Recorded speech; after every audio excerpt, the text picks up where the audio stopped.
તો આજે આપણે ભુજથી કન્યાકુમારી કોચી યાત્રાનો બીજો દિવસ છે અને આપણે સીધા અમદાવાદથી બરોડા એક્સપ્રેસ હાઈવે ક્રોસ કરી મુંબઈ દિલ્હી એક્સપ્રેસ હાઈવે જે 1100 કિલોમીટરનો જે ક્રોસ કરી હાઈવે ઉપર રસ્તામાં વચારે નાસ્તો કરી અને ધીરે ધીરે આપણે એમને ફૂલ તડકાના આગળ વધતા હતા ભાઈ.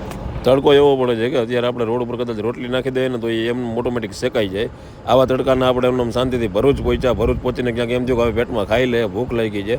એટલે ભરૂચ ને પછી ત્યાંથી આગળ સુરત વટી અને એક સબસ્ક્રાઈબર ભાઈ મળ્યા આપણા ગાડીવાળા. તો એને મળી અને એને બધા ભેગા જઈમાં ભાઈ અને સુરતની અંદર જમી અને પાછા અમે ત્યાંથી થઈ ગયા નીકળવા. તો મામું હોઈ ગયા હતા. પછી મેં કીધું લાવો ભાઈ ભલે હોતા જાય ને આપણે થઈ ગયા ત્યાંથી હાલતા. મહારાષ્ટ્રની બોર્ડર જે અહીંયાથી છેટી હતી. અમને એવું હતું કે કદાચ સાંજ સુધીમાં પહોંચીએ, પણ હવે જોઈએ ક્યારે પહોંચીએ વહેલા મોડા. કારણ કે શાંતિથી ભાઈ તડકામાં ધીમે ધીમે ગાડી હાલીએ. રસ્તામાં નખાવી લીધો ડીઝલ, કેમ કે ગુજરાતમાં ડીઝલ થોડુંક સસ્તું. તો હવે આપણે થાય છે બોર્ડરમાં એન્ટ્રી. એટલે બોર્ડરમાં એન્ટ્રી કરી અને સીધો જ હાઈ ક્લાસ આગળ એક મારવાડીનો ઢાબો આવે છે.